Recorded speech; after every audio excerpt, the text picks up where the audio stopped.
The scene opens on a bustling city, the sounds of traffic filling the air under a bright, sunny sky. It's a typical day in the heart of Seoul.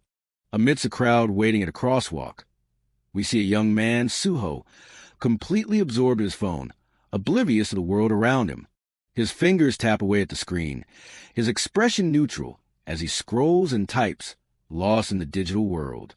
He's texting with his mom, who reminds him about his chores and tells him not to fight with his brother, Juno. Suho's replies are short and indifferent. The pedestrian light turns green, signaling that it's time to cross the street, a mundane moment in the daily city routine. A text from a friend pops up, urging him to hurry to the gaming room, where everyone is waiting. His friend complains that he's going to be late, but Suho nonchalantly replies that he's on his way while heading towards a bus stop. Still glued to his phone, Suho accidentally bumps into another man in the crowded street. The man angrily yells at him to watch where he's going.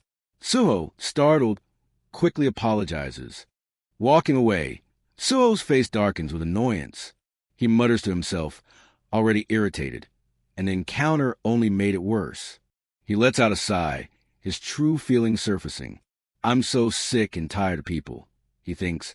I wish I could live somewhere without humans. As if on cue, a deafening boom suddenly rocks the city, shaking the very ground he stands on. The crowd, including a shocked Suho, looks around in confusion and alarm.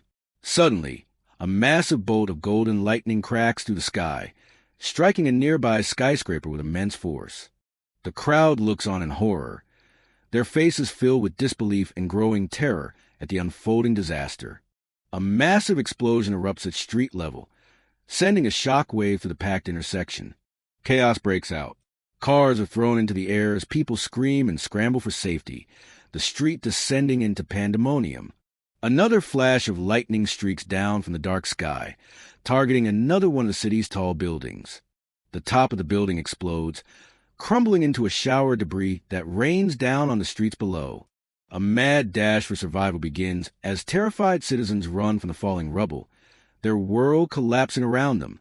Amidst the wreckage, a man cries out in despair for his loved one, a tragic vignette in the widespread destruction. The sky darkens further as streaks of light, like meteors, begin to rain down upon the city. Massive, fiery explosions light up the cityscape, each impact bringing more devastation and ruin. Knocked off his feet by the force of the blast, Suho scrambles on the debris-covered ground, trying to shield himself from the falling wreckage. Pushing himself back up, panic is etched on Suho's face as he joins the desperate crowd running for their lives as the world crumbles behind them. A woman runs for her life, screaming for help amidst the smoke and debris, her face a mask of pure terror. Suho gasps, watching the horror unfold as people run past him, the city descending into absolute chaos. An ambulance, likely on its way to help, is caught in destruction, crashing violently as another person dives to avoid it. Suho's mind races, unable to comprehend the scale of the disaster. What's going on? He thinks, completely overwhelmed. As he runs, his mind starts to shut down from the shock. This can't be real, he thinks, trying to convince himself that it's all just a terrible nightmare. Suddenly, the blare of a horn cuts through the noise. A massive truck, out of control, barrels directly towards a stunned Suho. Time seems to slow down as Suho's eyes widen in sheer terror, the reflection of the oncoming truck filling his vision. There's a blinding flash of light as the truck makes impact, a moment of pure, overwhelming sensory overload. His consciousness fractures, a split second of awareness and shock before everything fades. His world dissolves into a painful, disorienting swirl as his life flashes before his eyes. A single, terrified eye is the last thing we see before his world goes completely black. Suho gasps, suddenly awake. He's lying naked on a bed of lush green foliage, panting and utterly confused. His heart thumps in his chest as he tries to piece things together. Where am I? He wonders, the memory of being hit by the truck surfacing in his hazy mind. A strange cawing sound echoes through the air, and he looks up, his confusion deepening. His eyes widen in absolute shock as he stares at the sky. An unfamiliar sound fills the air. He looks up into the night sky, his breath catching in his throat at the impossible sight before him. Two large moons hang in the sky, and strange, winged creatures fly past them, cawing into the night. This is definitely not Seoul. His heart pounds with fear and disbelief. "What the?" he whispers, the reality of his situation starting to sink in.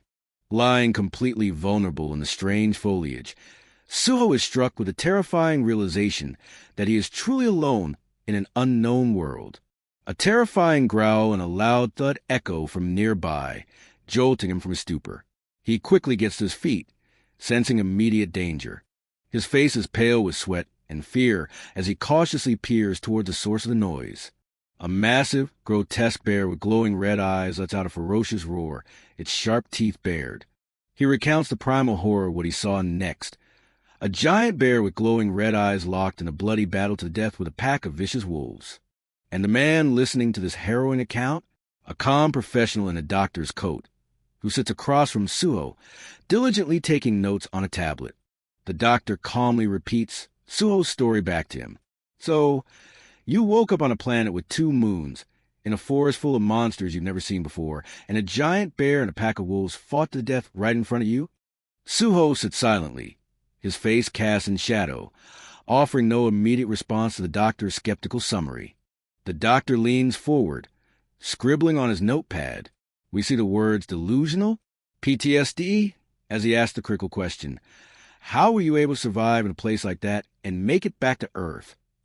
Suho's expression remains unreadable, his eyes betraying nothing as he recalls the brutal reality of his survival. The scene flashes back to the vicious fight. The wolves, relentless and coordinated, tear into the massive bear. With a final bone-crushing crash, the giant bear collapses, defeated by the ferocity of the pack. The victorious wolves let out a triumphant howl that echoes to the alien forest, asserting their dominance. They descend upon their kill, a chaotic frenzy of biting and tearing as they claim their reward. Nature's brutal cycle continues. Time passes.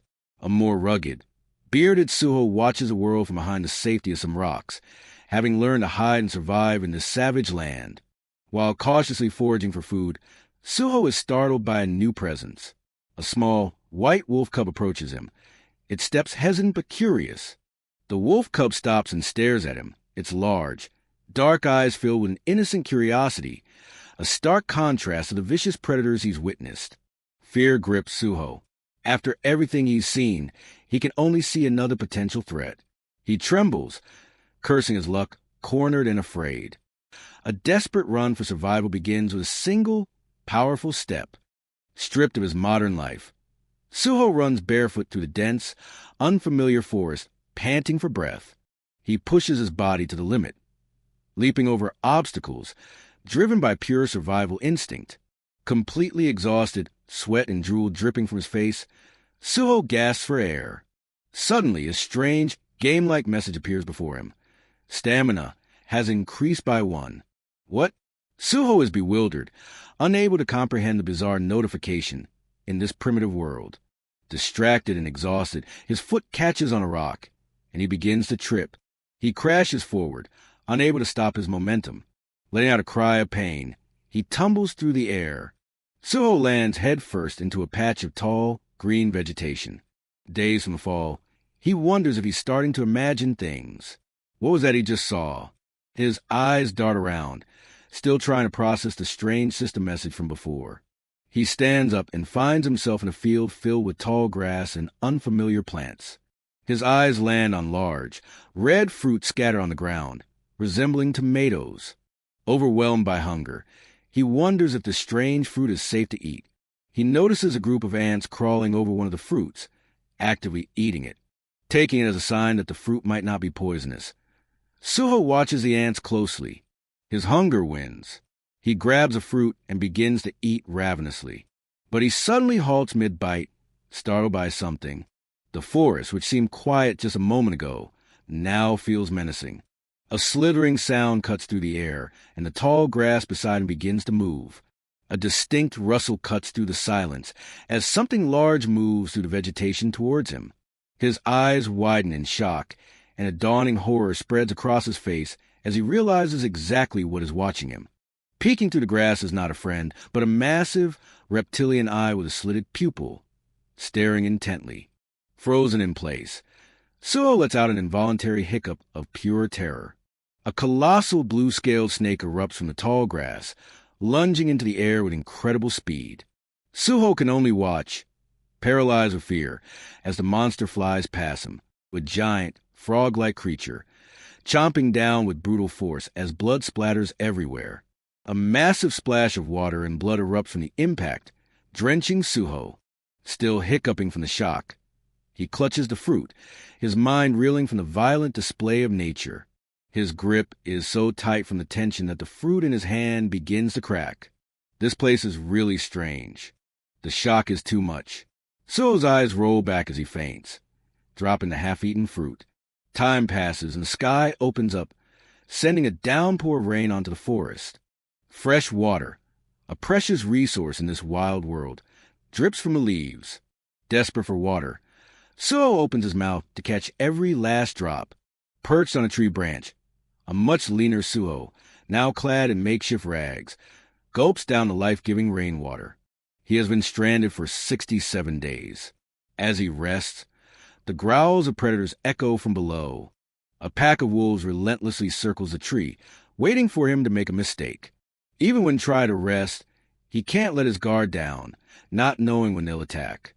And it's not just the wolves. This whole forest is teeming with danger. Surveying his surroundings, Suho knows he must find somewhere safer to survive. As night falls, the sky reveals a breathtaking and definitive truth. 2 moons hang in the sky. He is not on Earth anymore. An entire year has passed. Suho, now visibly more muscular and adapted, confidently harvests giant, banana-like fruits from a thick vine. With his newfound power, he easily snaps a large bunch from the stem. As if to confirm his growth, the mysterious system chimes in, quantifying his new power.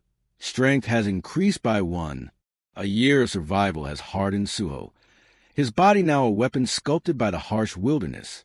He settles onto a high branch to eat, the screeching sounds of the forest his only dining music. Forgetting all manners, he devours a giant fruit, the first proper meal he's had in a long time. Maybe I've adapted to this place. He's not entirely alone. There's a small wolf cub that won't stop following him. As he eats, he muses that he's become so used to the cub's presence that he actually misses it when it's not around. He continues to stuff his face, juice and drool dripping down as he satisfies his hunger. But his survival instincts suddenly kick in. He stops, sensing a change in the environment. Crap! His face hardens. Something big is coming. A colossal gorilla-like beast bursts through the trees, letting out a deafening roar. Its face is a mask of pure rage, fangs bared and spit flying from his mouth. The sheer force of the roar is overwhelming, but Suho grits his teeth, refusing to be intimidated. The beast slams its fist down on the tree branch, trying to shake him loose. Oops! Thinking fast, Suho uses a banana vine to swing away from the angry monster. But the vine snaps under the strain. Oh! As he dangles, the enraged gorilla thrashes below, ready to attack. Seeing Suho in danger, the small wolf cub fearlessly leaps into the fray, its eyes filled with determination. Suho watches in stunned silence as his small companion bravely stands against the behemoth. The gorilla lifts its massive hand, preparing to crush the defiant cub. The monster pauses, confused by the lack of any sound or movement from the cub. A piece of shrapnel from the gorilla's rampage has pierced the cub's leg, leaving a deep, bleeding wound. Despite its injury, the cub lets out a fierce growl, showing no fear. Enraged by the tiny creature's defiance, the gorilla bares its teeth. With a final, furious roar, the gorilla brings its fist down to end the cub's life. The gorilla's fist slams down, but the injured cub manages to stumble out of the way just in time. Seeing his companion in mortal danger, Suho launches himself from the tree, flying toward the beast. He lands a vicious punch directly into the gorilla's eye, a blow filled with protective fury. The monster lets out a pained, furious roar as blood pours from its injured eye. The gorilla retaliates, grabbing Suho with its immense, powerful hands. Suho crashes violently against a tree, the impact shaking him to the core. Phew! He gathers himself, battered but unbroken. Man, with renewed determination, Suho rushes back in and lands another series of powerful blows on the beast. After the battle, exhausted and bleeding, Suho catches his breath. Son of a... What the hell was I thinking? Why'd you do that? Back in the present, Suho gives his answer. I couldn't continue avoiding a turf war. I knew I had to face it sooner or later. The face of the man in the white coat appears clearly in his mind, his expression cold and calculating. There's always someone in charge. The giant gorilla-like monster stomps toward the injured Suho, who is leaning helplessly against a tree. But before it can crush him, a large white wolf leaps in, biting deep into the monster's shoulder. The gorilla lets out a pained roar as blood splatters from a wound. Enraged, the gorilla grabs the white wolf, ready to pummel it, still roaring in fury from the attack. With determined look, Suho watches the brutal fight, blood trickling down his own face from his earlier injuries. Just then, a pack of red wolves descends, viciously tearing into the gorilla monster, turning the tide of the battle in a chaotic, bloody frenzy. Suho recalls this moment, thinking, after seeing the red wolf pack attack the beast. He resigned himself to his fate. I thought that was the enemy, but they didn't attack. Suho pieces it together. He remembers the gorilla's giant hand slamming down toward a small, injured white wolf cub. They must have thought that I had saved the wolf cub. The pack of red wolves, led by the large white wolf and its cub, now run together. He realizes the cub was not just any wolf, but the Wolf King's heir, the leader of the red wolf pack. Under the two moons of this alien world, a new journey begins. The wolf pack stands on a cliff's edge, rumbling and preparing to move out into the night. They dash across the landscape, a unified blur of red and white fur. And among them, Suho runs as one of their own, leaping and dashing alongside the white wolf, a human accepted into the pack. After running for a long time, Suho stops to catch his breath, huffing from exhaustion, while the wolves wait for him. As he pants, out of breath, the white wolf nudges him, pulling at his tattered clothes as if to urge him onward. Suho picks up the small wolf cub and continues to run, now carrying the future leader, fully embracing his new role within the pack. He runs with them, no longer just a human survivor, but a member of the wild, untamed family. So much time has passed since that day. As Suho reflects, a single thought crystallizes in his mind. I've been stranded for 2 years. A lone wolf howls at the two moons, and its call is answered by the rest of the pack, their voices rising in a unified, wild chorus. As Suho looks to the sky, howling with his new family, he understands. It seems like they've accepted him as one of them. Time passes. Suho is no longer just surviving, but thriving. He leaps across vast chasms with animalistic grace, his body honed by the wild. An incredible amount of time has gone by. In his mind, a somber thought echoes. I've been stranded for 31 years. His appearance has changed. Clad in furs and wraps, he moves with the confidence of an apex predator, perfectly adapted to this world. But his mastery of this world is also a cage. He thinks to himself, I'm still in the forest. Even after all this time, and after countless battles like this one against a giant serpent, actually, I was never able to escape. He has even learned to craft his own weapons, like this sharp, sturdy knife, a testament to his long and arduous journey of survival. And most painful realization of all comes to him. I still haven't found a single human being. But he is not entirely alone. With his wolf pack, he fights as one, their combined might enough to take down even the most fearsome beasts as they bite and tear into the giant snake. They hunt together, taking on ferocious creatures like this giant boar in a cacophony of squeals and snarls. And the turf war to maintain our pack's way of life continued. Suho fights shoulder to shoulder with the wolves, shouting commands and attacking the boar with practiced ease. He has become a true druid of this wild world, swinging from vines to get a better vantage point for his attack. He coordinates with his pack, drawing the beast's attention while the wolves flank it, a perfectly executed hunting strategy. With a powerful leap, He plunges his knife deep into the boar's back, ending the hunt.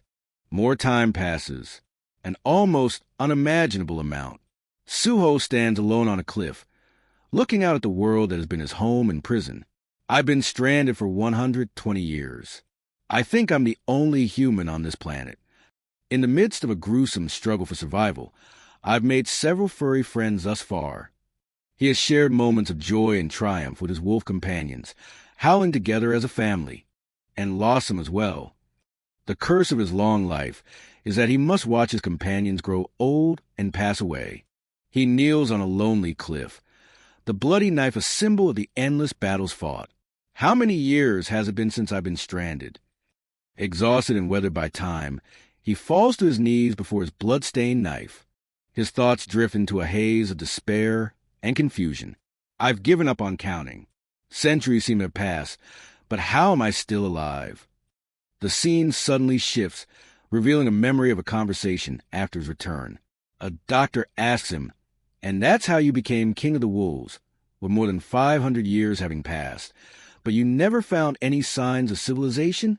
Then how were you able to come back to Earth?"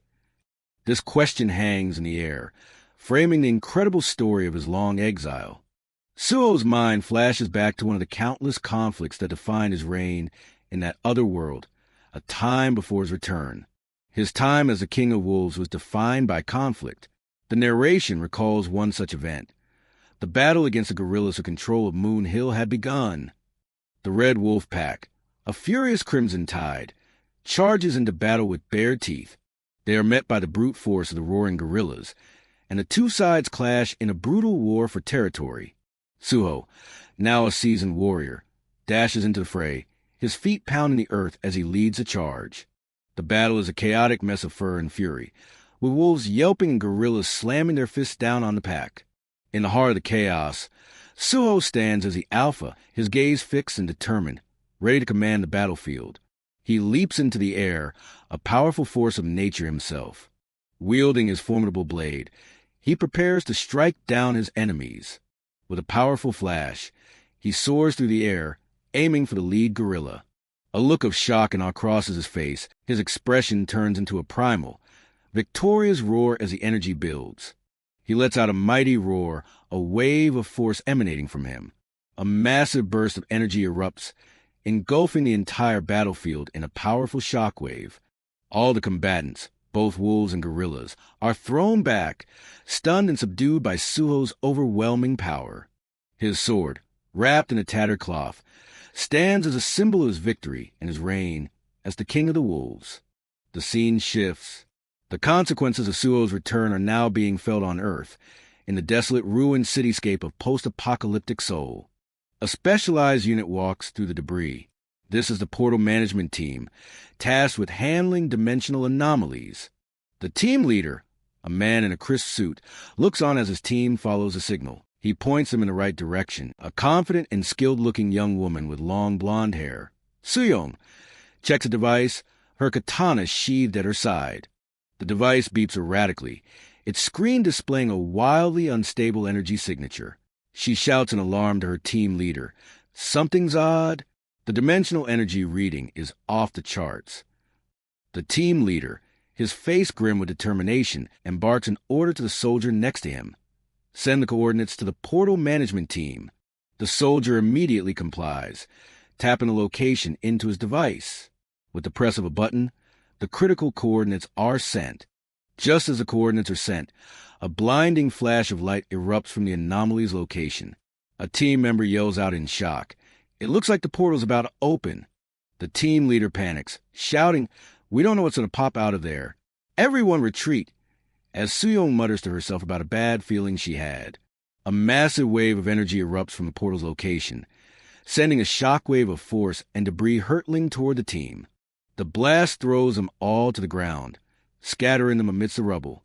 Dazed, the team leader shouts in disbelief, "T, the portal's open."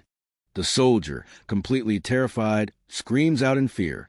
But while her teammates panic, Suyong stands firm. With a determined grit, she draws her katana, ready to face whatever emerges. She shouts a heroic command to her fleeing comrades. "I'll buy you some time, so run." As the others scramble to call for backup, Soo-young bravely holds her ground, a lone defender against an unknown, terrifying threat. She stands defiantly before the swirling, chaotic energy of the open portal, a silhouette of courage against overwhelming power. With her sword ready, she yells a challenge into the portal's maw. "Show yourself! I'll slice you to pieces." From a crimson light, a dark silhouette begins to emerge, taking a humanoid form. Soo-young's eyes widen in utter disbelief. What she sees is not the monster she expected. The figure fully emerges from the light. A glowing, predatory light flashes from his eyes, revealing the face of a man. Soo-young is paralyzed with shock, her mind struggling to process the impossible truth. A human, an invisible pressure washes over her. She finds she can't move, her hands trembling as she struggles to even hold her sword. The returned man, Suho, his body radiating an immense aura, lets out an earth-shattering, primal roar. The sheer force of his voice is what holds Soo-young captive, completely frozen in a mixture of terror and awe at the overwhelming power of the man who just returned to Earth. The scene opens on a chaotic return. Choi Swayong, an agent from the Rinni Control Department, skids to a halt, her face taut with disbelief as a massive explosion of raw energy erupts before her. At the center of the blast is Suho Park, roaring like a primal beast. A blinding light emits from his eyes, his body crackling with an untamed, godlike power that seems to tear the very air apart. Soo-young can only stare, completely overwhelmed. Her professional composure is shattered, replaced by pure shock at the sheer scale of the power she's witnessing. An immense pressure washes over her, so intense that she's frozen in place. Her hand trembles on the hilt of her sword, her body refusing to obey her commands. After the massive burst of energy, Suho's body gives out. He wobbles, the immense power leaving him drained and unstable as the world around him settles. Having regained her composure, Soo-young cautiously approaches the now weakened Suho. Suho lies unconscious in the center of a crater his own energy created. Soo-young stands over him, silently contemplating the destructive power of the man who just appeared. Two more agents from the Rinni Control Department arrive on the scene, their faces etched with confusion and alarm. "What's that? Was it a person?" one of them exclaims, unable to process the devastation. As the agents rush forward, Soo-young remains poised over Suho's motionless body. The steam rising from his skin is a testament to the incredible energy he just unleashed. Soo-young reflects on the moment. The aura Suho emitted was an intense pressure she had never felt before, not even from the most formidable monsters in high-ranked dungeons. A close-up shows Suho's face, seemingly peaceful in unconsciousness, giving no hint of the monstrous power he had just displayed. Looking down at the mysterious figure, Soo-young can't help but wonder, who is this person? He was unlike any Rinni she had ever encountered. One of the agents quickly reports the situation, his voice echoing through the ruins. "Situation under control. It's a Rinni. Call the ambulance now."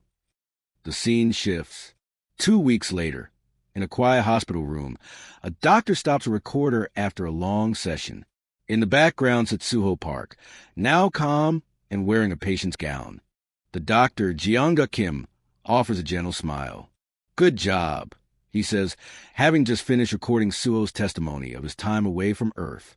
Dr. Kim explains the official procedure. "Your testimony and health status will be shared with the Rinni Control Department. Your health is quite stable, so you'll be discharged from the hospital in a couple of days." The two sit in the sterile hospital room, the doctor attempting to process the unbelievable story he has just been told. As the doctor prepares to leave, Suho speaks up, his tone casual yet carrying an ancient weight. "Hey, Baldy Doc." Dr. Kim pauses at the door, turning back with a slightly surprised expression. Suho gives a relaxed, sincere smile. "It's been 1,000 years since I've had a conversation with a civilized person," he says. "Thanks for hearing me out." The doctor, humoring him, replies warmly, "It was a pleasure. Thank you for sharing your remarkable experience." But as he turns to leave, Dr. Kim's internal thoughts reveal his disbelief, privately dubbing Suho the warrior of the wild who survived that 1,000-year adventure. A close-up on Suho's eyes reveals a depth and wisdom that seems to support his impossible claim. The doctor quietly exits, closing the door, leaving Suho to his thoughts. Dr. Kim, however, can't quite shake the encounter. Walking down the hall, he reflects on the interesting patient. He concludes that while Suho's tale was a fascinating delusion, it was so vividly told he could be a writer. With that, the doctor dismisses the case, but Suho's file is already being processed elsewhere. The story transitions to the imposing headquarters of the Ritter-Knee Control Department, or RCD. Inside, Agent Choi Swyong stands before her superior, the RCD director. Clutching a file, she questions its contents. "Sir, are you sure this data is accurate? There must be a mistake." The director, leaning back in his chair, looks at her with a dismissive air. "What mistake?" he asks. Swyong's eyes are wide with disbelief as she holds up the ID card. "He's an F rank," she says, unable to reconcile this with the immense power she witnessed. "That's correct," the director confirms calmly. "A rare F-rank patient." He adds a hint of pity. He could have received a government pension if he was an E rank. Poor guy. A close-up of the ID card clearly shows Suho Park's face next to a large letter F. The director's voice continues. "I mean, he's practically an ordinary civilian, if he's an F rank." Still staring at the card, Swyong presses the issue, her training and instincts telling her something is wrong. "How can an F rank pass the portal? Don't you think there's a mistake?" The director offers a cynical, bureaucratic explanation. "Who knows? Maybe he got lucky. It's rare, but it happens. You know, they luckily come across a return stone while they're in hiding and stuff." He then holds out a tablet. "I just received the doctor's note. Do you want to take a look?" The screen displays Dr. Jeonga Kim's official report. It lists diagnoses of PTSD and cognitive disorder, noting that the patient displays wolfish behavior and seems deluded by his imagination, mistaking it for reality. The director adds that such a diagnosis isn't unusual, commonly found in F-rank returnees, PTSD. Swyong reads the report on the tablet. She lets out a sigh, seemingly relieved to have a logical explanation, but she latches onto one detail. Wolfish behavior? Her mind flashes back to the raw, terrifying power of the roaring Suho. The memory of that absolute predator directly contradicts the image of a delusional, low-rank patient, and her face shows her renewed doubt and shock. Holding up the physical file, she confirms, "Sir, this is Ritter-Knee Suho Park's file, right?" The director sighs. "Yeah, well, even if he's an F rank, he's still a Ritter-Knee, so we go by the book." Her suspicions getting the better of her, Swyong makes a decision. "I'll deliver this to him myself," she declares, looking at the file with determination. The director is taken aback by her unusual interest in a seemingly unremarkable case. "You're going to personally give it to him? Why would you do that?" Swyong turns and walks out of the office without further explanation, leaving her bewildered boss behind. "I want to see for myself," she thinks, determined to resolve the dissonance between her memory and the official report. The scene shifts back to the hospital where Suho is staying. Suho's internal monologue begins. "It's been 2 weeks since I returned to Earth, after spending 1,000 years in the other world."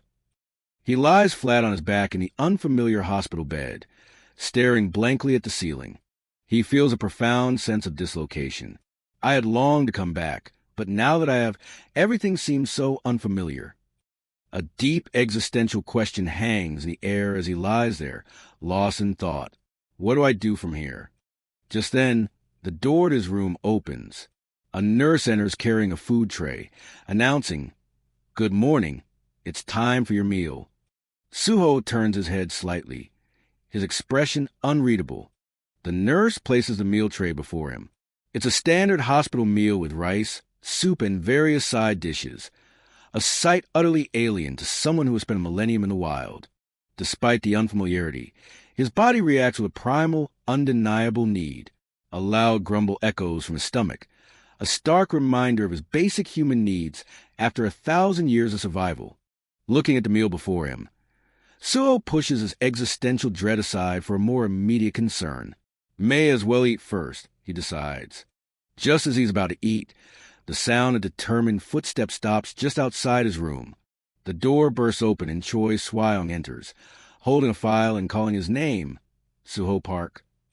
She finds him hunched over a food tray, shoveling food into his mouth with a primal urgency, completely ignoring provided utensils.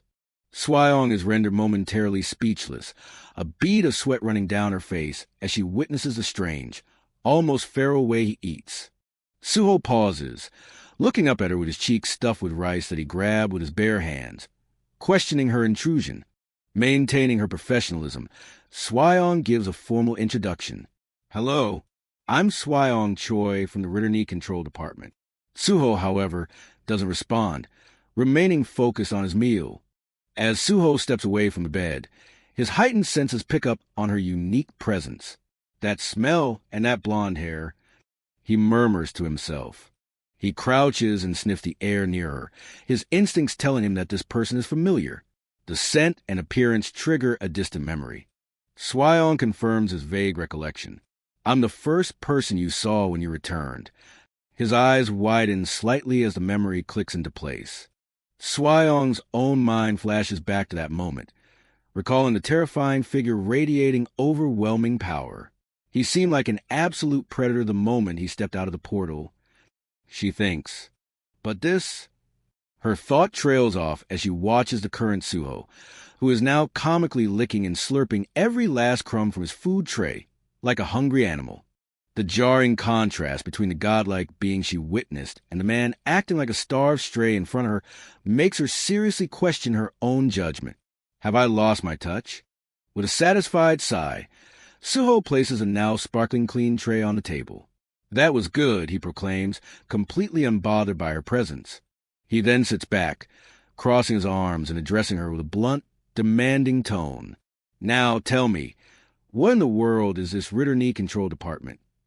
Swyong is visibly annoyed by his lack of manners. As a justification for his bluntness, Suho states plainly, but I'm over 1,000 years old. Swyong sighs, remembering the doctor's diagnosis. This must be the delusion he was talking about. He's a patient, right? She concedes internally, deciding to play along. She slides the documents and a pen across the table, beginning her official duty. The Ritterny Control Department is a state institution that helps returnees, like yourself, readjust to society. This is the basic information returnees must check. So read through it thoroughly and check the information sharing agreement box on each page, then sign, she instructs, pointing to forms. But Suho isn't listening. His attention is completely captivated by the simple pen she placed on the table. He picks up the pen and, to Swyong's bewilderment, starts sniffing it. It's been so long since I've seen one of these. He muses. 1,000 years have passed, but they still use these. Instead of signing the document, Suho begins to sketch on it with intense focus. Oh, sorry, it's been 1,000 years. He says distractedly as Swyong grows more exasperated. Look, stop drawing and sign. Good Lord, are you a caveman or something? Swyong thinks, her patience wearing thin. Losing her patience, Swyong points emphatically at the document. No, here. Check and sign here. But her words have no effect as Suho continues to scribble, completely lost in his own world. Swyong's frustration mounts, watching the baffling man ignore her clear instructions as she mutters defeated. Jeez. Her frustration boils over into a single angry thought. He's a complete bird brain. Veins popping on her forehead. She barely contains her rage as she grits her teeth and tries one more time to get through to him. Suho finally looks up from his drawing, completely oblivious to her anger. Yeah? What? He asks, as if he hasn't just spent the last several minutes ignoring her and doodling on government property. She gestures at the paper, which now has a detailed sketch of a snarling wolf's head. Did you take art lessons while you were away? She asks. He replies, I knew how to do this even before leaving Earth. Exasperated, Swyong asks if there was nothing else he learned during his time away, like magic, enchantment, or martial arts. Suho replies simply, Nope, I live in a forest in order to survive. Swayong closes her eyes and finishes a sentence for him, summarizing her own conclusion. All right, so basically, you were running for your life for 10 years. She thinks about the rules of becoming a Ritter-ni, that one must kill a monster and steal its dimensional energy to pass through a portal. A flash of Suho fighting beasts appears, but Swayong dismisses it, convincing herself he just survived in a peaceful dimension and got lucky finding a return stone. Suho looks at her, trying to correct her misunderstanding. Hey, it wasn't 10 years. I was in that jungle for 1,000 years. At her breaking point, Swayong snaps. Stop. You're really getting on my nerves, she says, her eyes close in frustration. It was 10 years, not 1,000. Suho stares back at her, repeating her words in utter disbelief. 10 years. She points emphatically at the document. Look at your record. It states it right there. You went missing in 2015 and came back through the portal in 2025. The words hit Suho like a physical blow. He grabs the paper, his eyes wide with shock as the truth sinks in. Swayong slaps a card down on the table. This is your Ritter-ni identification card. Suho picks up the ID card, his expression dazed as he stares at his own face, now officially labeled a Ritter-ni. As she heads for the door, Swayong explains that his hospital fees will be transferred to the card and tells him to read the documents thoroughly. Just before leaving, she gives him one final piece of advice. Once you're well, go back to your family. With a final, well then, she closes the door, leaving him to process everything. Suho stands alone in the silent room, the clack of the closing door echoing as he's left to process everything he just learned. He looks down at the documents, the shock of the 10-year revelation giving way to a new, even more powerful thought. He whispers Swayong's last word with dawning disbelief. My family? For 1,000 years, he had assumed they were long gone. But after only 10 years, there is a chance. A powerful, desperate hope ignites within him. Good Lord, they're alive. After 1,000 years in another world, Suho gazes at the sunset, reflecting on his return to Earth. He believed he had lost everything, that all hope was gone. He was certain that even if he made it back, all his friends and family would have long since passed away. And upon his return, he had to accept another loss. The forest creatures he had come to consider his family over 1,000 years were also gone. He was devastated by the thought of being completely alone once again. But as he reads the document in the hospital, he realizes he was wrong. A surge of hope hits him as he discovers that not 1,000 years, but only 10 have passed since he disappeared. The document confirms the deaths of his parents, Jeongo Park and Jong Suk Kim, during a dungeon break in 2015. His heart sinks as he processes the loss of his mom and dad. But a desperate question forms in his mind. What about his brother, Juno? His eyes widen in shock and realization. Without a second thought, he stomps his foot and dashes out of the room. A single thought electrifies his entire being. Juno's alive. Barefoot and still in his hospital gown, he sprints down the hallway, shoving past nurses and demanding to see the doctor. He doesn't wait for an invitation, bursting the door open with his bare hands. He storms into the office, shouting for the baldy doc. The doctor at his desk looks up, surprised by the sudden and chaotic entrance. The doctor calmly addresses him by name. Suho Park. What seems to be the matter? Suho, his face filled with desperation and urgency, exclaims, I need your help.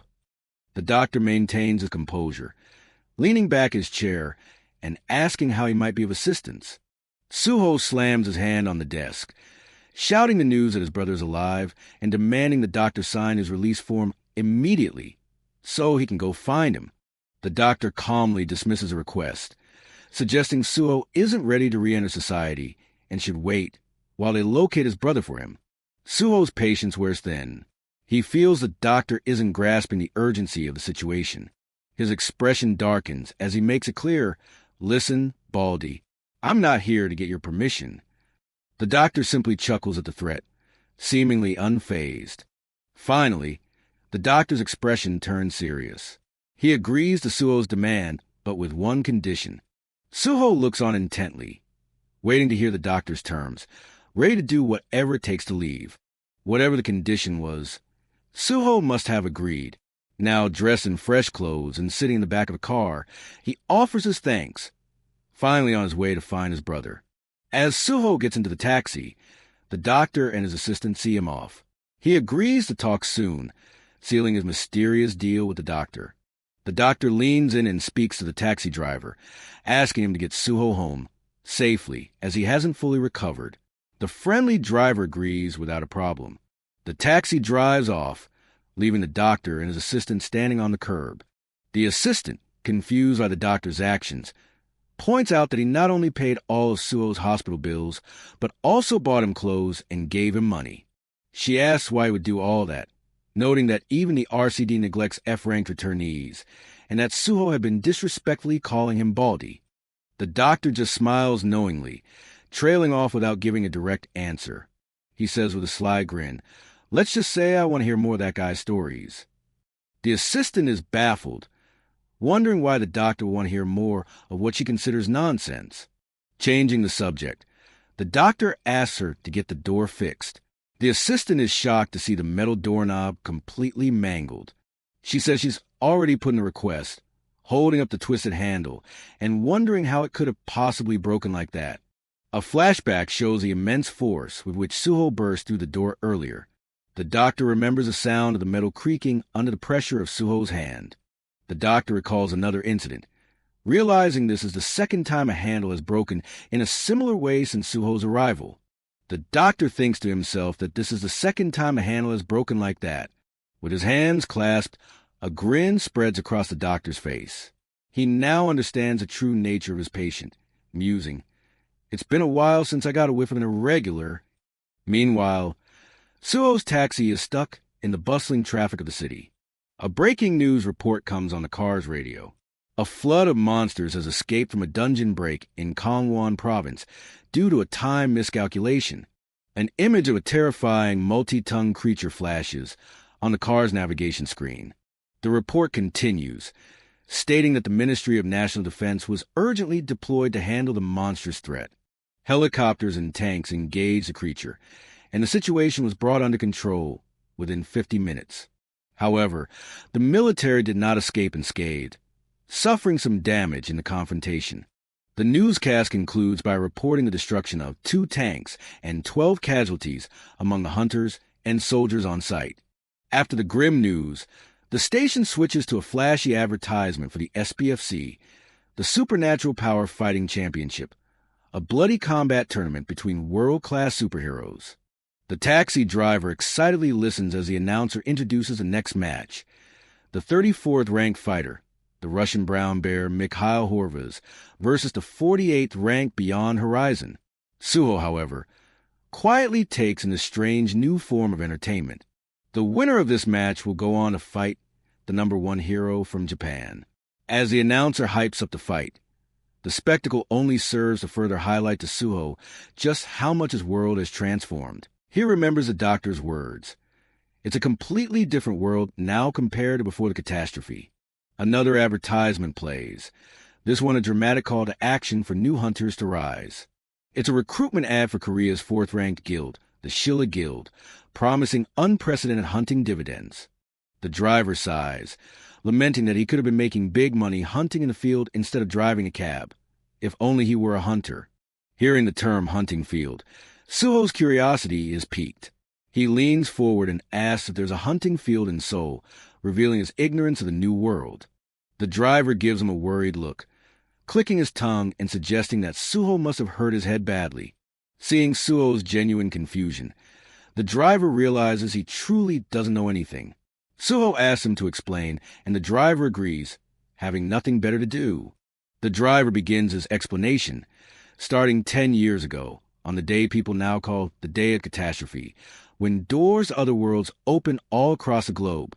He describes it as the day the dimensions first clashed, connecting Earth to other worlds and allowing for a terrifying invasion of monsters. The invasion was swift and brutal.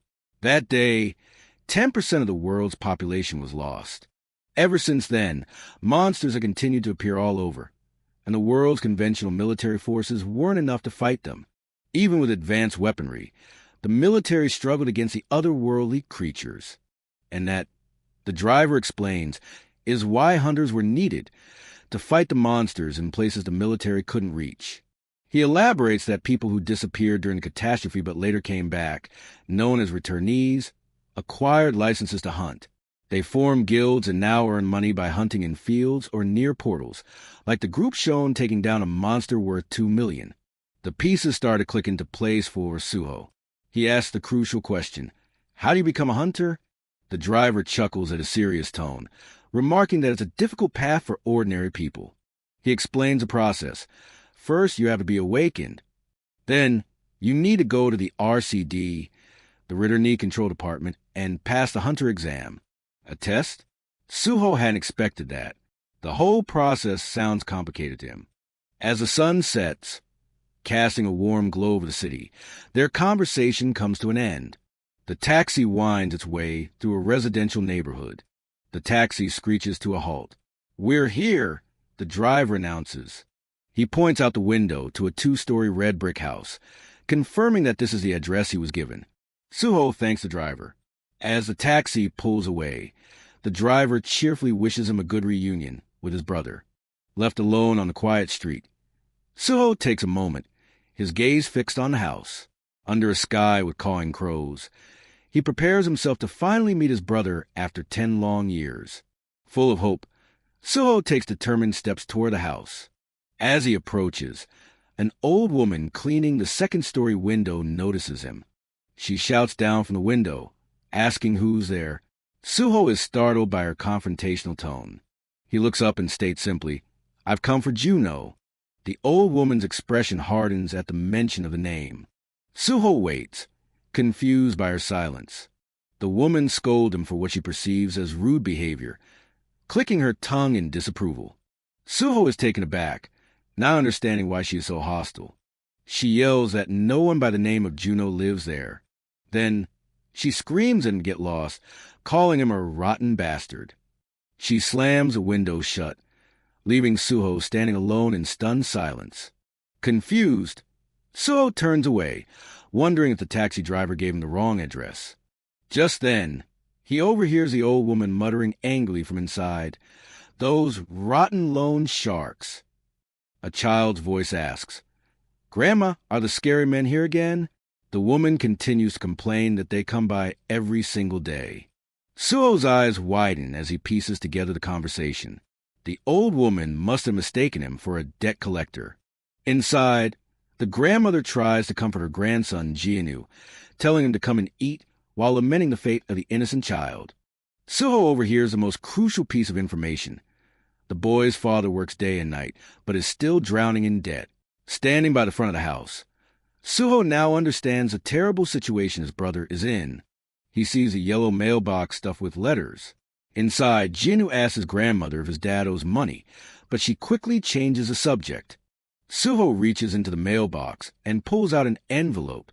He examines the letter, his last hope for a happy reunion fading. The envelope is a past due notice, confirming his worst fears. It's addressed to his brother, Juno Park.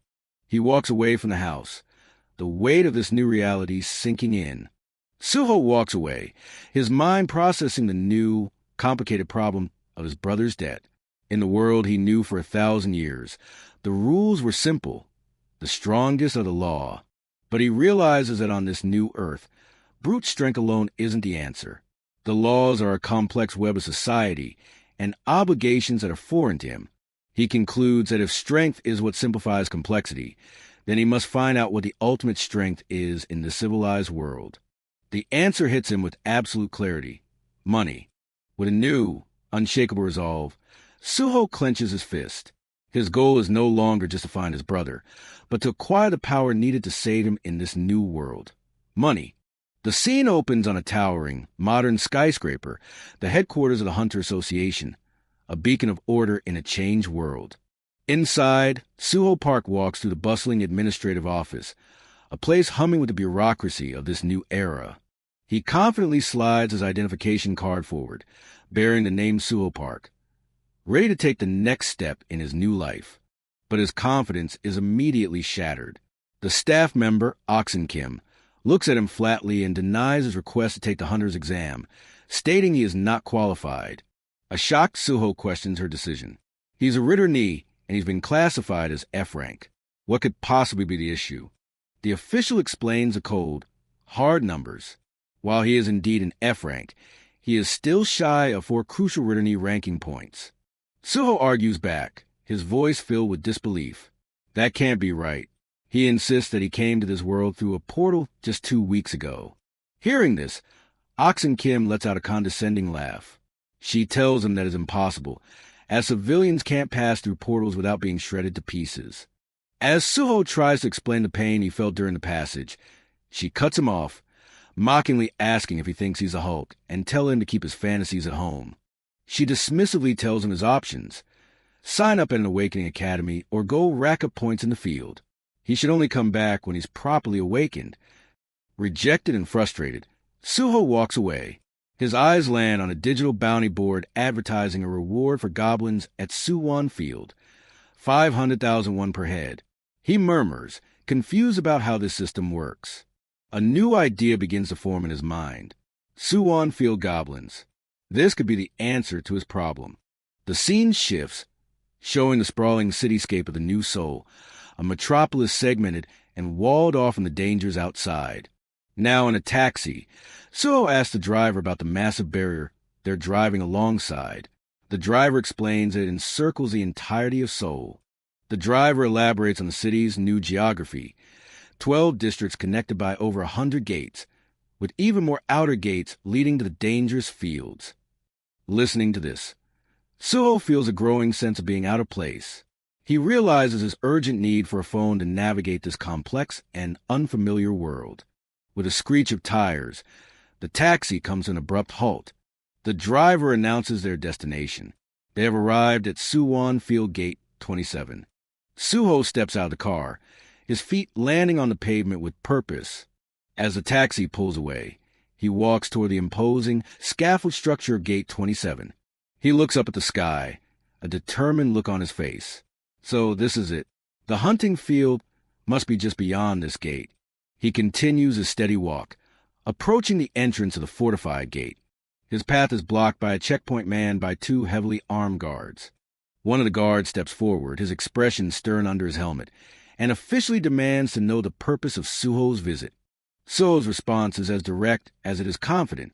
With a steady gaze, he gives a simple one-word answer: hunting. The guard pauses for a moment, his expression unreadable beneath his helmet, thrown off by Suho's blunt declaration. Recovering, the guard follows standard procedure, his tone firm and official. "May I see your hunter's ID?" Suho's confidence wavers for the first time. He looks away, admitting quietly, "I don't have one," just as the guard begins to state the obvious rule: civilians may not enter. His words are cut short. A sudden, deafening vroom echoes from behind the gate. Both Suho and the guards turn in alarm toward the unexpected noise. Panic erupts. A voice screams to close the gate, but it's too late. A military vehicle is speeding out of control directly towards them. The jeep smashes violently through the security barrier, sending debris flying everywhere. A horrific scene is revealed inside the vehicle. A grotesque goblin is savagely attacking the driver, whose screams are lost in the chaos. The vehicle launches into the air, clearing the broken barricade in a chaotic arc. It lands with a deafening crash, flipping onto its side on the pavement. The soldiers snap into action. A panicked but firm voice shouts over the radio for Squad 5 to move out immediately. The remaining guards quickly establish a perimeter around the wrecked vehicle, taking defensive positions as they're ordered to maintain their location. As the overturned jeep rattles, the command is given, AIM. A monstrous, blood-stained claw shatters the vehicle's window from the inside, punching its way out. The goblin pulls itself from the wreckage. It's a terrifying beast, covered in blood and letting out a guttural growl. With the monster fully exposed, the lead guard gives the only order that makes sense: fire! The air explodes with the sound of automatic gunfire as the soldiers unleash a volley of bullets at the creature.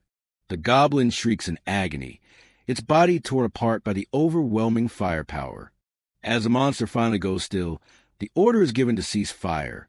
The soldiers cautiously approach the now silent wreckage.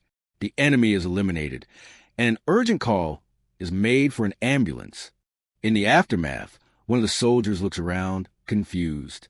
He asks his comrade what happened to the ridiculous guy who came in a cab. The sergeant glances around the perimeter, asking if he simply left. Seeing the empty space where Suho was standing, they come to a simple conclusion. He must have gotten scared by the commotion and ran away. The scene shifts, showing Gate 27 from a distance as the evening sky begins to change color. But the perspective is different now, because Suho is now on the other side. He stands on a cracked, desolate road, having slipped past the guards during the chaos. He takes in the abandoned surroundings and says, "So, this is a field." Walking through the overgrown ruins, Suho's senses are immediately on high alert. This place is different. Ekan sensei taria. The air is filled with strange, guttural sounds and a distinct, primal smell. For Suho, these are not alien sensations. They are disturbingly familiar. As he navigates the broken terrain, he makes a practical note to himself.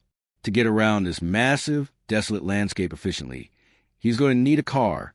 As the sun sets, he finds a high vantage point on a ruined skyscraper and looks out at the endless destruction. A somber thought crosses his mind. Is this what happened to all the cities outside of Seoul's protective barrier? He shakes his head, unwilling to believe such a grim reality. The twilight sky paints a tragically beautiful scene over the skeletal remains of the once thriving city. Night falls quickly, and the ruins are plunged into a deep, starlit darkness. But this is not a darkness he fears. On the contrary, it's a darkness he is intimately familiar with. Suho seems to draw power from a night, a faint aura signaling a shift from a lost-ridden need to a seasoned predator. He takes a final, steadying step toward the edge of the rooftop. A calm resolve settles on his face. The time for confusion is over. Now it's time to hunt. Without a second thought, he leaps from the precipice, plunging into the abyss below. He lands with a cataclysmic boom, shattering the asphalt and sending shockwaves through the ground. He rises from the impact crater with a thoughtful frown, commenting to himself that his body feels a bit stiff. The camera pans out, revealing the true extent of the damage from his landing. The ground is completely fractured around him. He slowly rises from his crouched position, ready to move. Then he's off in an instant, sprinting with such explosive power that the very ground beneath him breaks apart. He moves like a blur through the desolate streets, a whoosh of air the only sign he was ever there.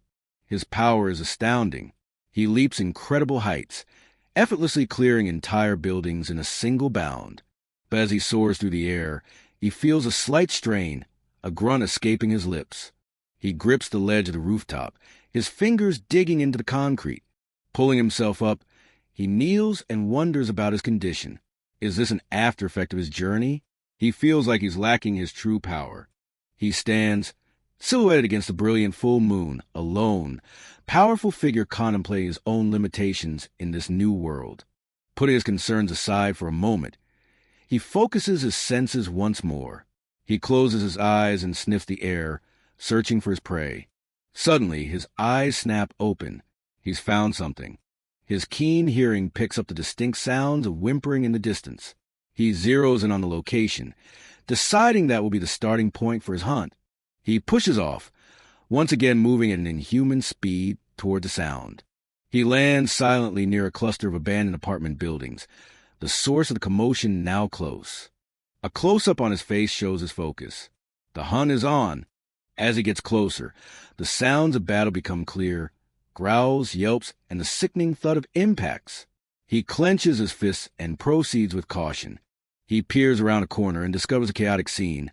A large, white wolf, bleeding and injured, is surrounded by a pack of vicious goblins. One of the goblins lets out a wicked, slobbering grin. Its eyes glow with malice as it closes in on the cornered animal. Despite its injuries, the white wolf is not ready to give up. It bares its teeth, letting out a defiant snarl. Suho watches the scene unfold from the shadows, an unseen observer, his face half hidden in darkness. He briefly wonders if he should intervene and help the struggling wolf. The wolf's eye, filled with desperation and feral rage, reflects the direness of its situation.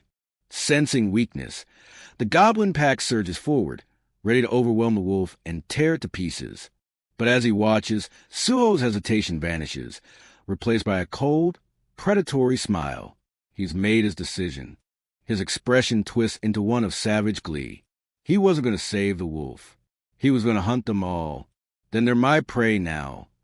He explodes from the shadows, delivering a single, catastrophic punch to the face of the nearest goblin, much to the shock of the others. The impact is absolute.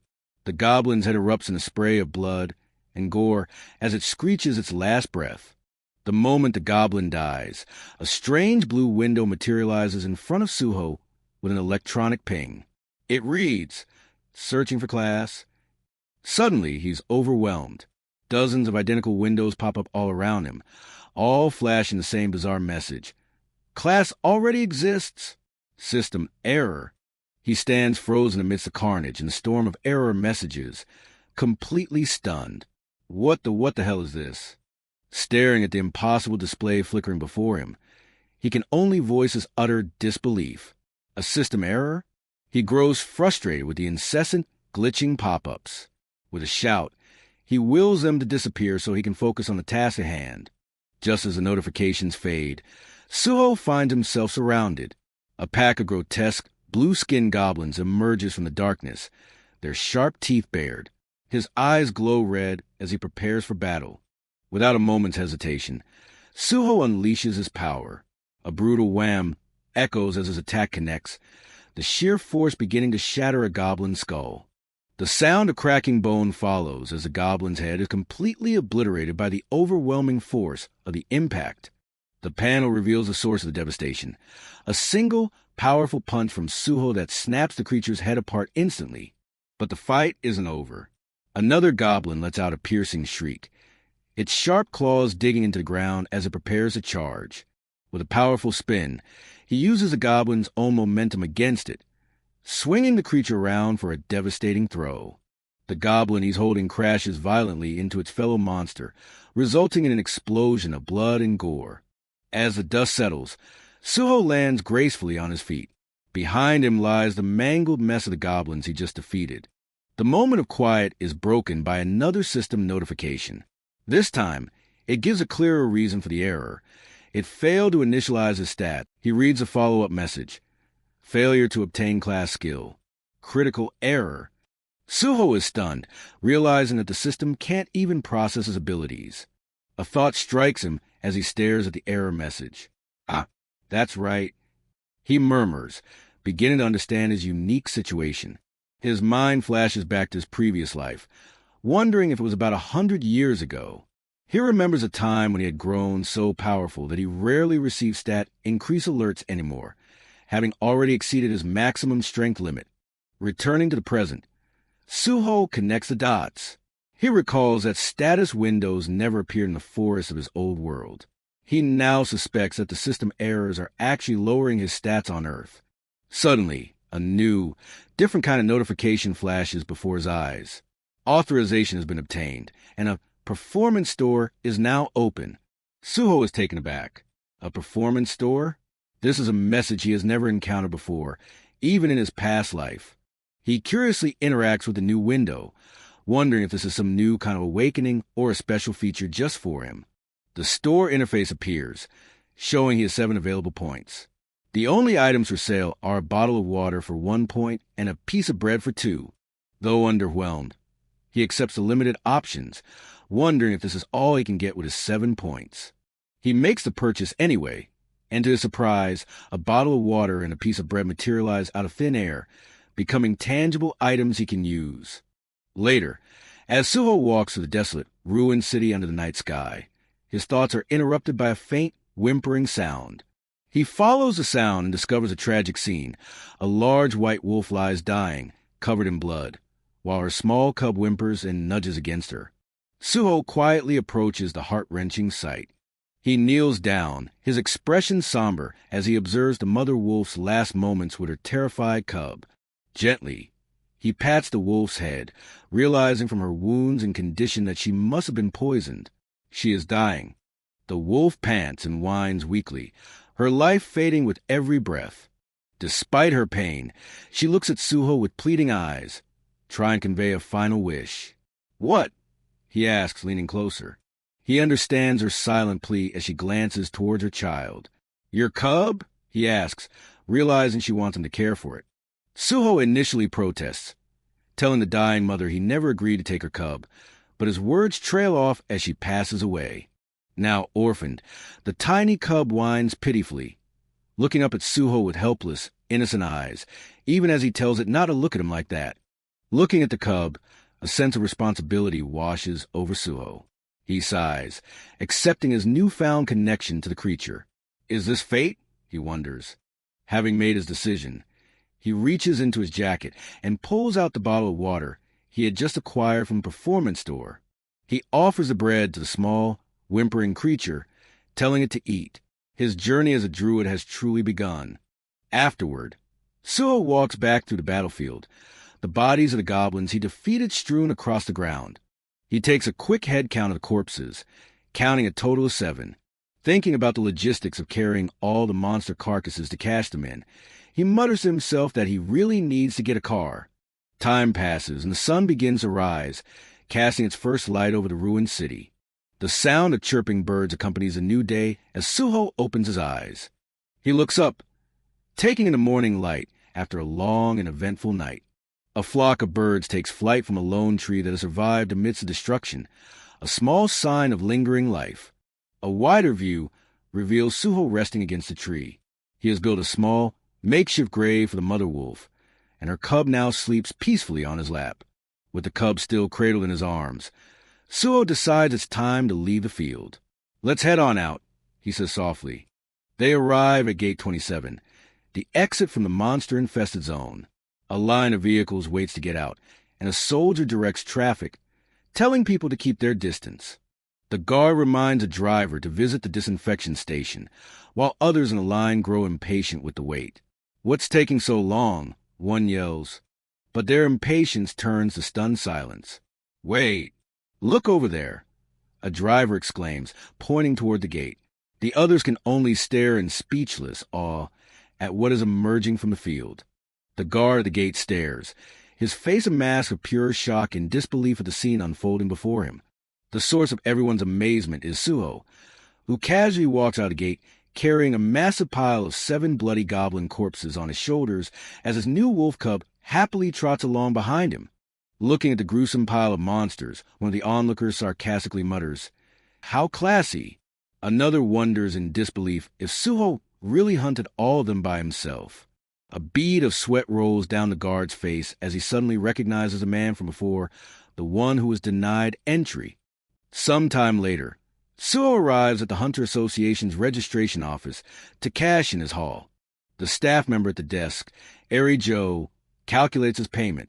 After accounting for the 7 goblins, 3 bloodstones, and deductions for disinfection, a dog vaccination, and vitamins, she announces his total earnings, 2.1 million won. Suho is unfamiliar with one of the items on the list, asking with a curious expression, "Bloodstones?" Airy Joe explains that they are valuable gems found in the hearts of goblins, holding up a sparkling red stone as an example. She elaborates that their price varies based on energy they contain, and a stone of this size can fetch around 200,000 won. Since he doesn't have a registered account, she pays him in cash and suggests he should register as a hunter, noting that it would make things more convenient for him. Holding the thick stack of cash, Suho looks stunned. A thought crosses his mind. Once he registers as a hunter, it will only be a matter of time before he gets rich. The scene shifts to a different part of the city, where a truck pulls up to a local convenience store. The driver, a man named Park, enters the store. The elderly owner greets him, surprised to see him after a long time. The owner expresses his relief that Park has found work. Park explains that he started driving a truck into the dangerous fields because the pay is significantly better than city jobs. Pleased for him, the owner hands him a snack, noting it's a favor of someone named Jianu. Park thanks him and also asks for a bottle of soju. After his purchase, Park gets back into his truck and drives off. He hums to himself as he drives, seemingly in a good mood after a successful day. As he continues on his way, another car speeds past in the opposite direction. Suddenly, Park slams on the brakes, his truck screeching to a halt as he spots something troubling down the street. He sees a young man walking and calls out, "Yo, Juno!" Juno turns his head, acknowledging the call. But in the next instant, a loud wham echoes through the air, accompanied by the spatter of blood. The scene is horrific. Juno is on the ground, being brutally beaten and kicked by a group of thugs. A close-up reveals the vicious sneer of the lead attacker as he viciously assaults Juno, who is now defenseless on the pavement. The leader of the thugs, casually holding a baton, taunts Juno. He mockingly says he was worried Juno had abandoned his child and fled. From the ground, Juno looks up in fear and shock, a fresh trickle of blood running down from his hairline. The sounds of the brutal beating echo across the rooftops as the assault continues without mercy. The lone shark boss taps Juno on the shoulder with his baton, sarcastically commenting that he's looking much better these days, while Juno groans in pain. Desperate, Juno presents a stack of cash worth 2.4 million won, pleading for forgiveness and stating it should cover principal and interest of the month. The boss counts the money but dismisses it, starting to list additional fabricated costs like his travel expenses and dry cleaning fees. Looking down on the kneeling Juno, the lone shark coolly declares that the money he offered is not going to be enough. Juno's bloodied hand clenches into a fist, trembling with a mixture of helplessness and suppressed rage. With blood and tears streaming down his face, Juno breaks down and begs for just 3 more days to come up with the rest of the money. Enraged, the boss slams his baton on Juno's head again, screaming about how much interest will accumulate in 3 days. Juno can only cry out that he understands. The leader raises his baton for another strike, his face twisted in fury, warning Juno not to screw with him again. But before the blow can land, a powerful voice cuts through the air, shouting, "Juno!" The lone shark freezes, his attack halted mid-swing. He and Juno both turn toward the sound of the voice. A pair of familiar shoes steps into the scene, accompanied by the small white wolf cub. The boss looks on, annoyed by the interruption and a bead of sweat running down his face. "Who the hell is that punk?" he mutters. Juno looks up, his battered face filled with utter shock and disbelief as he recognizes a newcomer. It's Suho. He stands tall, his body emanating a dark aura and his eyes glowing a menacing, furious red. Seeing his long-lost brother, Juno can only whisper his name in astonishment. "Suho?" The sound of determined footsteps echoes through the alley. A man with wild black hair and a piercing gaze appears. This is Suho. Suho looks up with a confident smirk, replying, "You're Juno, right?" The man kneeling beside Suho sheds a tear as the sight of this reunion triggers a painful memory. The scene flashes back to their school days. The same man, now a young boy, is being violently kicked by bullies. The bullies go through his pockets, threatening him over a small amount of money as he pleads his innocence. Lying beaten on the ground, the boy looks up with a glimmer of hope, calling out to someone he sees. "Suho?" He sees a young Suho in the distance, carrying trash bags, seemingly oblivious to the brutal scene. The bully boy desperately calls out for Suho's help, but his pleas are met with silence. Suho simply walks past, coldly ignoring the situation as he disposes of the trash. One of the bullies strikes the boy again, berating him. "Don't you know that it's only right to lend money to a friend in need, you bastard?" With tears of betrayal and pain in his eyes, the boy curses Suho's name under his breath. Back in the present, one of the thugs mocks the man's desperation. "Geez, this punk? Look at him, calling out to his brother so desperately." Another thug chimes in with a taunt, questioning their relationship. "Hey, you sure he's your brother?" "My brother was never helpful in my life, whatsoever." The scene suddenly shifts to a view of tall apartment buildings under a dark, ominous sky. A breaking news alert flashes across the screen. The report details a series of large-scale, unexplained explosions that started in the Seoul neighborhood and are now rapidly spreading across the nation. A young man sits alone in his apartment, watching the catastrophic events unfold on his television. Suddenly, the sharp ring of the doorbell cuts through the tense atmosphere, startling him. He dashes towards the door, his small dog barking and following close behind. He throws the door open with a look of shock and concern. "Mom," he shouts, But the scene immediately shifts again. The flashback continues. It wasn't his parents at the door, but his aunt and uncle, their faces etched with worry. "Juno, you're home," his aunt exclaims. "What a relief."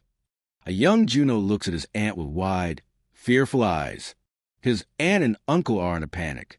They can't reach his parents and frantically tell him to evacuate, asking where his brother Suho is. Before they can react, a massive explosion rips through the building, and the floor gives way beneath Juno's feet. He screams as he is thrown back by the force of the blast, sent tumbling amidst crumbling debris. Outside, monstrous worm-like creatures roar, heralding the arrival of the dungeon break that changed the world. A lone speech bubble expresses pure shock and disbelief. "What the?" Juno, now bloodied and injured, looks up from the rubble in pure terror. An impossibly large, monstrous eye peers through a hole in the wall, staring directly at the horrified boy. Just as quickly as it appeared, the eye vanishes in a blinding flash of white light, leaving only destruction behind. The flashback ends. Back in the present, the adult Juno sits amidst the wreckage of his memories, his stomach growling. He thinks back to that time with cold detachment, admitting that he couldn't have cared less whether his brother went missing or not. His internal monologue is filled with resentment. "My brother had no significance in my life." Suho looks down at his estranged brother with a soft, gentle smile. "You've grown up so fast," he says. Juno can only stare, his voice trembling. "I thought you were dead. But how?"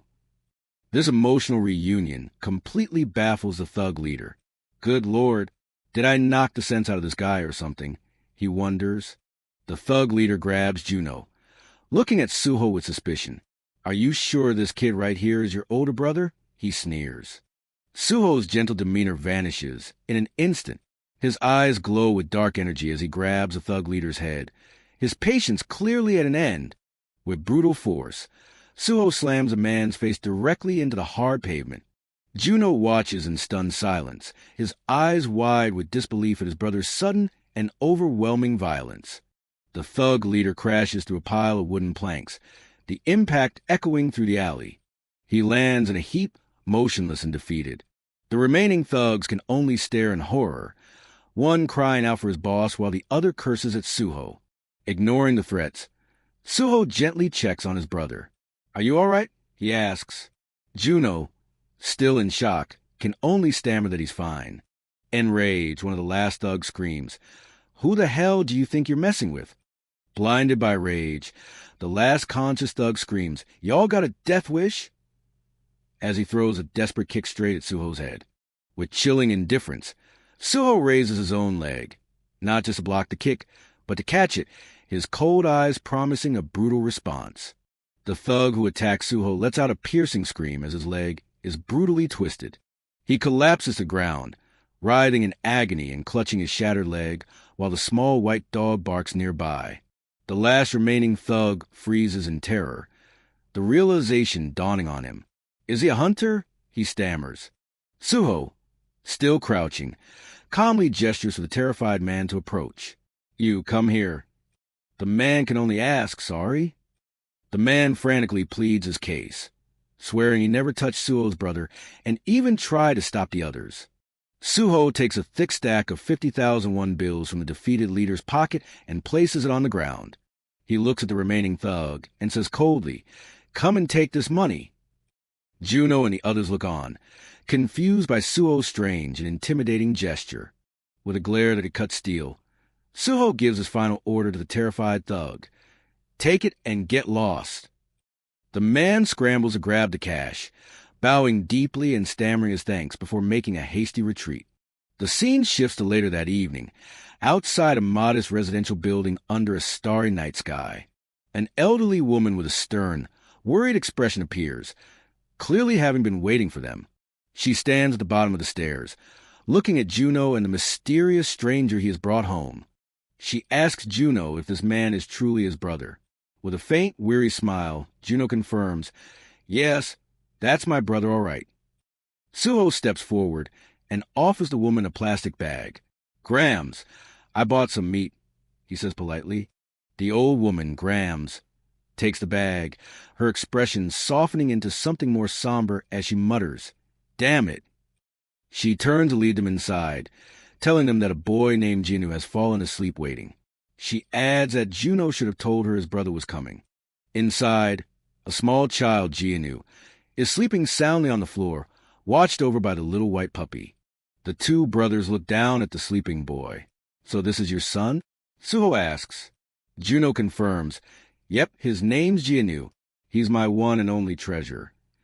Suho asks the difficult question, "Where's his mom?" Juno looks away, his face hardening as he replies, "She left us." Juno blames himself for his wife leaving, saying, "I can't blame her. It's my fault for being so useless." As he says this, the puppy affectionately licks his sleeping son's face. To break the heavy mood, Suho says simply, "Let's have a drink." The two brothers clink their small glasses of soju, a silent toast to their unexpected reunion. They sit together at a small table, sharing a meal and a drink for the first time in years. Juno looks at his brother in amazement. "I thought you were dead after you went missing, but look at you. You haven't aged at all. And now you're back as a hunter." Suho cuts straight to the heart of the matter. "How much do you owe?" he asks. Juno quietly admits the crushing truth. About 50 million won. Juno tries to put on a brave face, forcing a smile. "It's okay," he insists. "I found a job. I can pay it all back." Suho's expression is serious, his concern evident. "What kind of job?" he presses. Juno explains that it's a transporting job. With the dangers of long-distance travel between cities, not many are willing to do it, which is why the pay is so good. Suho asks about the truck outside. Juno clarifies that it belonged to the old lady's son, but she let him borrow it. Curious, Suho asks what happened to her son. Juno reveals the tragic truth. Graham's son didn't survive a catastrophe. He explains that's why she looks after his own son, Jianu, like her own kin. For him and his son, she's a savior. Meanwhile, Jianu wakes up and discovers the small white puppy. "Huh? It's a puppy!" he exclaims, his face lighting up with joy. He stares at the little creature with wide, wondrous eyes. Hearing the sound of his father's voice, Jianu gets up, calling out Dad, as he carefully clutches his new friend. Juno's face breaks into a warm, loving smile as he greets his son. "Hey, kid, you up?" Jianu shyly asks who the stranger is. Juno introduces Suho as his uncle, and the boy politely says hello before asking if he can play with the puppy. Suho watches the heartwarming scene, a gentle and happy smile gracing his face. Jianu is filled with pure joy, laughing as he rolls around on the floor playing with the little puppy. Juno watches his son play, telling Suho that Jianu always wanted a puppy. "That's good," Suho replies, his gaze soft. His expression then turns serious and resolute. He looks directly at his brother and makes a life-changing proposal. "Juno, let's work together." Juno is completely caught off guard, able to only respond with confused, "Huh?" Suho lays out his simple plan. "I'll do the work, and you help me with your truck." Still baffled, Juno asks the obvious question, "What kind of work are you talking about?" Suho leans in, a confident, almost dangerous smile playing on his lips as he reveals the nature of his work: monster hunting. But Juno's face a mask of pure shock and disbelief.